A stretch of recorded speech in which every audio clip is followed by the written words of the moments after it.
Hi everyone, Tanya Hertz here. I wanted to talk to you a little bit tonight about the customer discovery process and namely the problem interviews, conducting the problem interviews and what to ask during the problem interviews. These are things that I always had trouble with when I was going through the lean startup approach.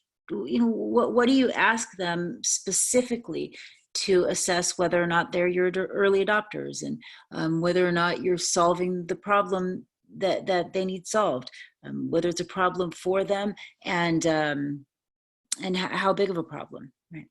So we're doing this as part of the Gazelle path through the Rec Innovation Lab.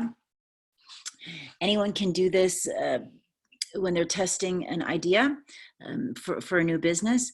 And it's the first, excuse me, it's the first phase of the lean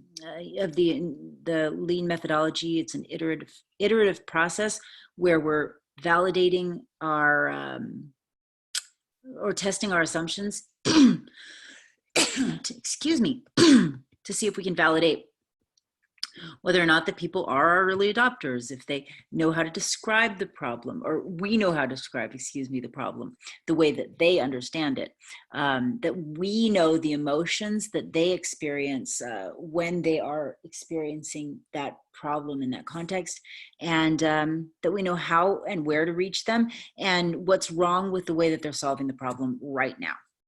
So that's what we're trying to get at. The script that I'm going to give you helps you to answer those questions. Again, it's the first part in the 5-part process. It's technically a 5-part process. I say it's a 6-part process because each of these G1, G2, G3s are great, but for me, it's all about, can you afford a G6 at the end? And that's the final part of the process, rather. Private jet money. All right. So we are sequestered, and therefore, if we want access to people to conduct interviews, we must rely on our networks, and LinkedIn is the best way to connect with people in your network. Ask them, ask people in your network, and then when they ask you, be willing to help them as well. Test those assumptions out there. Send send people recommendations, endorse their skills, give them a letter of recommendation, post them, tag them in a post, give legitimacy to yourself and your colleagues on LinkedIn and sites like this, and it will really make the process easier. It'll make it so that you can actually go out there and do this correctly, even though we can't physically get out of the building. It's okay, as long as we're still getting that sort of face-to-face, high channel richness context, we'll still be okay. So I swear, as far as I know, I have no coronavirus. I've been indoors for months. It feels like, I know it hasn't been months. It feels like months. I don't know if those of you out there are feeling the same way as I'm feeling, but it feels literally like Groundhog Day. Everything feels the same. And I think it's only been 3 weeks. Maybe not. I don't even know. The days are running together. I don't know. Anyways, we do have some rules when we are conducting problem interviews. And number 1 rule right now, don't go outside, right? You're going to do these from home, even though one of the core tenets of the lean methodology is get out of the building, right? Go out and talk to people, talk to potential customers, talk to those early, hopefully those early adopters. We can still do that. We just aren't going to leave our homes. And when we do this, you are not allowed to pitch. No pitching. That means no talking about your solution, because talking about your solution is pitching. You cannot tell them how you're solving the problem. And the reason is when you start to do that, you start to sell. Whether you mean to or not, you start to sell. And so don't do it. Focus on the problem. Keep it a problem interview, not a solution interview. Don't talk about price. Don't talk about how you have this great new product to solve the problem, because then you've lost it. You started selling, right? No pitching. You have 2 ears and 1 mouth. And by that we mean listen twice as much as you speak, if not more. This is not the time to be selling anything. This is the time to be learning. This is the time to be gathering information and building the relationship with potential customers. And a good way to build that relationship and the rapport with them is to let them know that you empathize, that you hear them, that you listen, that you understand them. And if all you do is talk, you don't understand anybody but yourself, right? So 2 ears, 1 mouth. And face-to-face is the way to be, although we recognize that it is not true face-to-face in that we're not in the same room. We still can have, like I said, that high channel richness by doing a Zoom meeting, or Blue Jeans is another one, Google Hangouts, anything that you can see the face of your interviewee. That's good. Now, you don't have to do that for all of them. A good strategy is to do, well, we'll talk about numbers in another video, but at least 20 interviews with potential customers where you can see their faces and you give them the opportunity to get it off their chest, right? To really delve deep into the problem, and you listen, right? Virtual meetings are great for this, and we'll talk later about how you can supplement those interviews, those face-to-face interviews, with surveys. And the final rec rule that you're not allowed to break is you're asking about behaviors, not about predictions. So by that I mean you are absolutely okay to ask past questions, present questions, but no future questions, because when you ask a future question, you're asking them to guess. You're asking them to make it up, to make an assumption about what they would do, what they might do, what they will do. They don't know. And what they will end up doing is they will tell you what you want to hear. Yes, I would buy this. Yes, I need this. Yes, that's a great idea. What the problem with that is it's misleading. It gives you bad information that that doesn't help you, right? That doesn't help you. And we don't want that to happen. This is going the wrong way.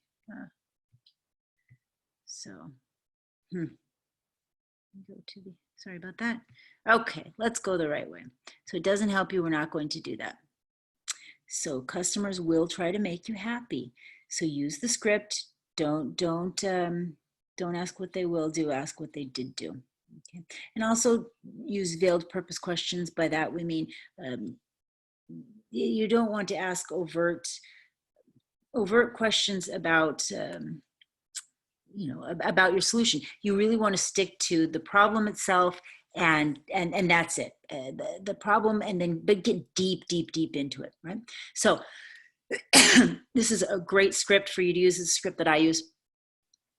I ask them to tell me a story about the last time when they, and then you put in that problem situation. So back to the example of us making hand sanitizer. We're going to make this our big startup, is going to be hand sanitizer made out of whiskey juice. Whiskey juice? No, that's not what it's called. It's alcohol, but they're not making whiskey. Instead, they're making alcohol for us. So I'll ask, tell me about the last time when you felt like your hands were dirty with germs, but you couldn't wash them, right? That would be an example of question one. You put the problem situation into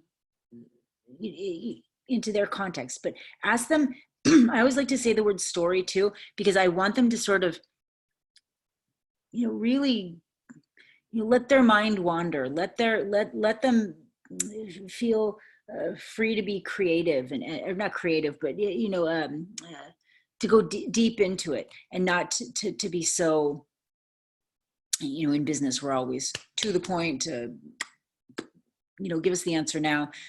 We want them to explore a little bit. So always follow up, dig in with exploratory questions. Ask them questions like, wow, wow, if it's a wow thing, but can you tell me more about that? What did that feel like? Um, you know, well, did you experience that often? What emotions came to play, things like that. So you can dig in with the questions, but then you always want to get to what the hardest part was and ask it just like that. So what was the hardest part about that problem or about experiencing that problem? Listen to that. This one is kind of a weird one to ask because often they will have just said, like the example I gave, you know, tell me the story about when you couldn't get your hands clean and you were maybe well, I don't want to feed them questions, but maybe they were worried about catching the virus, and they were really they said the hardest part about it was they couldn't get to somewhere where they could wash their hands, and their nose itched and they just wanted to touch their face and it was driving them crazy, but they knew that if they touched their face they could die of coronavirus. And so they tell you all of that, and then you say, why was that hard? It can kind of sometimes come across a little canned and cheesy, but it's important to ask that question or to get to that answer, just because you can use that response for your marketing message. So you can pair it back to them what they've said about why that was hard. So it was hard because I just wanted to touch my face so bad, and I was so afraid of catching coronavirus, and that's why it was so hard. And so then maybe in your your marketing, you can say something about don't be afraid to, I don't know, don't be afraid of catching coronavirus or something like this. You get to hear what those words are from them so that you can then later use those words to reach them. Right. Ask them how they're solving the problem now, because that's one of the tenets of the customer discovery process, the problem interviews. Find out how they're solving it now and what's not great about that solution. Right. So these are your competitors. What are they doing right now, and what's wrong with that competition? And then that's enough for an interview. But then if you really want to do a great job, you can get in a little deeper and ask them about some of the, you can ask about some of the emotions, or even better than asking is just observe, just watch and see what emotions you can tell they're experiencing when they're talking about that pain point, that problem. So I was scared, right? If they say things like that, that fear, that's a really powerful emotion. Not that you want to play on people's fear, but those kinds of things, noticing those can be really helpful in articulating whether or not you're solving something real for them, a real problem in their lives. I say wash, rinse, repeat, because if you can go through this again and again and again, that's even better. I mean, you don't want to sound like some ridiculous robot, but ask a little bit more. If you can ask why, like a 3-year-old, why was that hard? Why did this hurt? Why did this happen? What did you feel there? But the why especially, that is an excellent way to get to the crux of the problem, to really get to the heart of what's bothering them. And it matters, because when you can find that it is a significant real problem for them, and that hopefully they're going out there to solve the problem now, then you found the early adopter.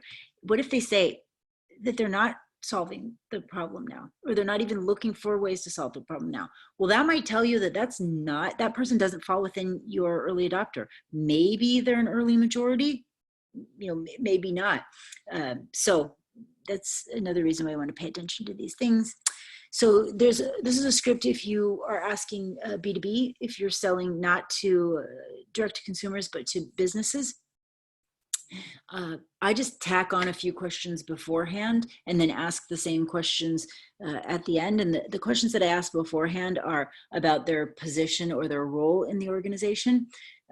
It's an important component for a lot of reasons, which we'll talk about later when we talk about the solution interviews. But then I ask what success looks like to them. because it will not be the same for everyone. And their goal, oftentimes, if they're in a business context, is to succeed, right? And so ask what success looks like, and then what the hardest part about achieving success is. And that really gets to a sort of the problem from the angle of a business, right? Which is different than consumer. All right. So a couple critical things that I want to address. Make sure to use high channel context interviews. So face-to-face interviews, do these virtual, do as many as you can with people in that you believe are in your initial target market, your early adopters. And I'll put another video about how you choose which ones those are. Record all of your answers. I don't mean record like with a tape recorder or your phone or something like this. I mean, make a record of them. Get that data inputted into Google Forms or SurveyMonkey or Qualtrics as you go, and then you can take that survey and send it out to supplement the in-person interviews with some more quantitative data. You're more likely to get much better qualitative data when you meet with them face to face and ask those kind of questions. And then, yeah, combine the types of meetings so that you get the most data that you possibly can, because this is how you will be able to show to others that you have validated your assumption and that you are on the right path, and there is, you don't have to pivot or perish, that you'll actually succeed. So capture that data, get that all written down, and yes, keep working with your mentors, working with me. Keep me posted. Let me know how it's going, and I'll keep putting these videos for you to help you with your customer discovery process and getting closer towards launching your ventures, for those of you who haven't launched, which is most of us. So cool. I will talk to you all later. Take care. Bye.